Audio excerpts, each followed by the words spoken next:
6, 7 years, and as Corey said earlier, coming over from Indianapolis, it took a little bit of arm twisting for me to kind of convince him to come here, because I knew Sekou, we had lost our beat writer, and that's what his profession is called when someone writes for a local newspaper. That person is called a beat writer, and his job is to cover the team on a daily basis, to give you,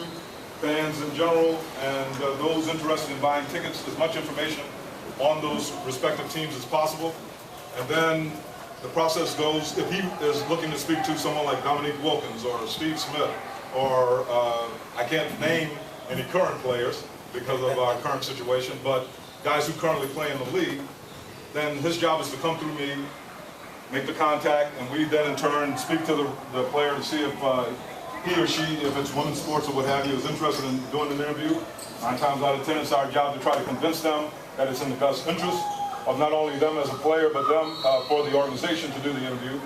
because our job is to sell tickets. Then it's his job to step in and interview that player on a wide range of subjects. It could be last night's game, it could be something topical relating into community service work that that player may be involved in, or any number of things. And then it's his job to put that in print, or as in today's case, on the internet.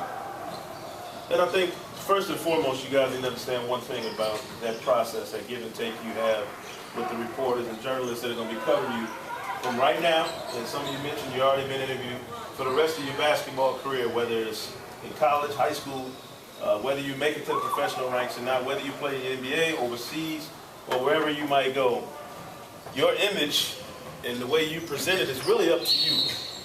It's up to you to answer the questions properly, to be prepared going into these interviews. Every time you come out and put the jersey on, or whatever your team's logo is on your chest, you got to understand you represent not only your team but yourself.